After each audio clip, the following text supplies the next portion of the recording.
আসসালামু আলাইকুম। চিকিৎসা বিজ্ঞানে আধুনিক নানা ধরনের রোগ এবং রোগের নিরাময় সৃষ্টি হচ্ছে।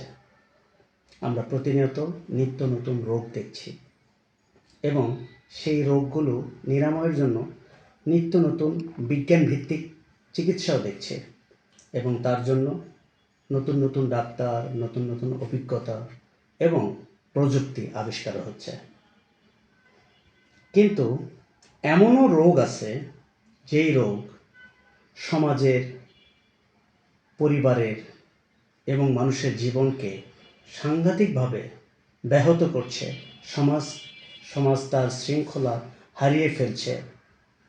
যেই রোগের কারণে পরিবার, সমাজ তথা রাষ্ট্র ব্যাপকভাবে তার শৃঙ্খলা হারিয়ে ফেলছে। এই রোগ কি আমরা কখনো ভাবছি সেই রোগের নিরাময় বা সেই রোগকে আসলে আমরা রোগ হিসেবে স্বীকৃতিই দিতে পারিনি।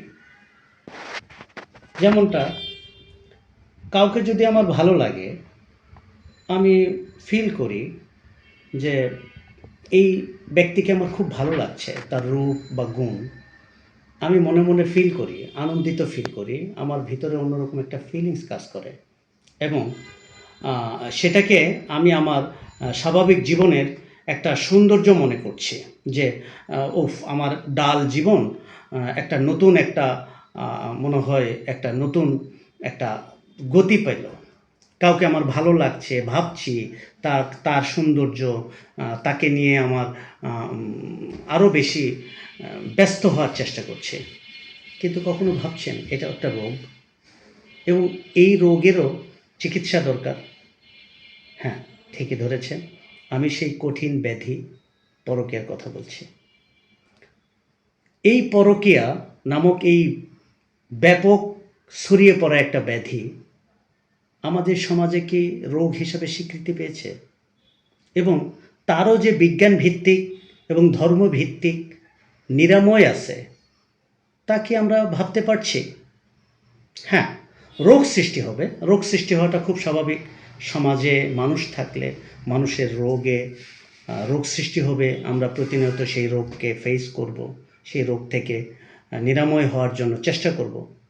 কিন্তু প্রতিনিয়তই আমরা দেখছি এই ভয়াবহ রোগ পরকীয়া, যেটা ছড়িয়ে পড়ছে, সবচেয়ে বেশি ছড়িয়ে পড়ছে যেই কারণে, সেটা হলো আমাদের মিডিয়া। আপনি কি ভাবছেন কোথাও একটা পরকীয়ার ঘটনা ঘটলো, সেই পরকীয়ার ঘটনাকে ব্যাপকভাবে প্রচার করা হচ্ছে এবং এই প্রচারণার মাধ্যমেও যে কেউ কেউ বেশ লাভবান হওয়ার চেষ্টা করছে। কিন্তু এখানে শুধু প্রচারণার বিষয় নয়, এইটা একটা ভয়াবহ রোগ এবং এই রোগ থেকে বেরিয়ে আসতে হবে, এটা আমরা কখনো ভেবে দেখি নাই। কারণ পরিবার, সমাজ এবং কয়েকটা জীবন তার স্বাভাবিক জীবন হারিয়ে ফেলছে এই রোগের কারণে। একটা প্রজন্ম এই রোগের ভয়াবহতা দেখে বড় হচ্ছে। এই রোগের কারণে তার স্বাভাবিক জীবন, তার স্বাভাবিক বেড়ে ওঠা সাংঘাতিকভাবে ব্যাহত হচ্ছে। কখনো আমরা সেটা ভেবেই দেখি নাই। এই প্রজন্ম যে ছোটোবেলায় যে যার মা বা তার বাবা পরকীয়ায় আক্রান্ত হচ্ছে, সেই সন্তানও একদিন বড় হবে, সেও একদিন বয়প্রাপ্ত হবে, যৌবন প্রাপ্ত হবে। সেও বুঝবে আমার মা, আমার বাবা কোন সম্পর্কের সাথে জড়িত হয়ে আজকে আমি তার ভয়াবহ ফলাফল ভোগ করছি। সেই সন্তানের মানসিক বিকাশ কি হতে পারে তা কি কখনো ভেবে দেখেছি আমরা? অথচ আমার যদি কাউকে ভালো লাগে, সেটাকে আমি ফিল করি, আমার খুব আনন্দিত ফিল করি, আমি খুব চার্ম ফিল করি, চিল ফিল করি যে অমুককে আমার ভালো লাগছে। কিন্তু এই ভালো লাগার কারণেই একসময় আমার সন্তান তার স্বাভাবিক জীবন হারিয়ে ফেলবে, আমার একটা পরিবার স্বাভাবিক সুশৃঙ্খল একটা অবস্থান হারিয়ে ফেলবে এবং আমার একটা সামাজিক মর্যাদা, সেই সামাজিক মর্যাদাটাকে হারিয়ে ফেলবে। তা কি কখনো আমরা ভেবে দেখেছি? না, বোধহয় ভাবি নাই। যদি ভাবিও তাহলে আমরা ভুলে যাই। এই রোগ হিসাবে স্বীকৃতি দেয়া, তা আমরা কখনো গভীরভাবে ভাবি নাই।